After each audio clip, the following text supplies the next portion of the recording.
Welcome to the Overlooked Motel, a place where underseen and unappreciated films are given their moment in the spotlight. On the latest installment of the Overlooked Motel, I'm taking a look back at Joseph Kahn's Detention, a slasher film that the world probably wasn't ready for in 2012. Accordingly, it didn't really find its audience upon release. The flick received mixed critical reviews and fans were divided. 10 years on from the film's debut, I think the world is ready for it. The way Detention constantly riffs on 90s nostalgia makes it feel like it could have been made in 2022. The film sees the principal of Grizzly Lake High School sentencing everyone involved in a viral video linked to the deaths of 2 students to Saturday detention. But while serving their sentence, the teens discover their world is about to end. But maybe the fact that their school's bear mascot is actually a time machine will save the day. Who knows? One thing first-time viewers should know before watching Detention is that it's nothing if not frenetic.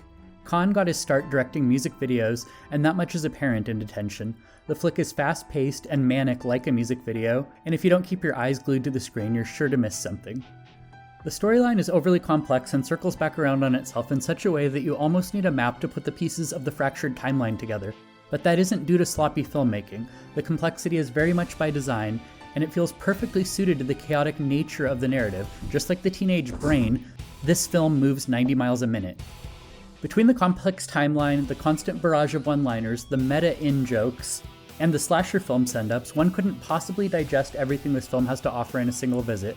As such, Detention has infinite replay value. You're likely to pick up something new or many somethings each time you revisit.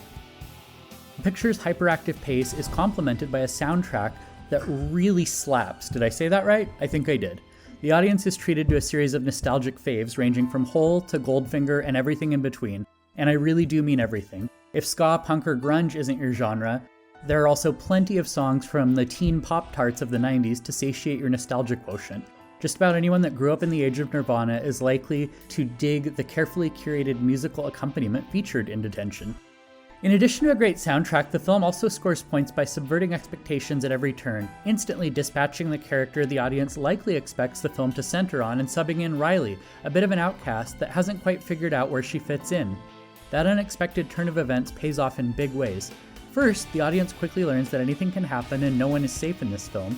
Secondly, Riley has a great arc and serves as a likable protagonist in a picture largely populated by vapid characters with no depth. If I still haven't convinced you of the film's collective merits, allow me to say that Detention feels something like The Breakfast Club crossed with Scream and Mean Girls.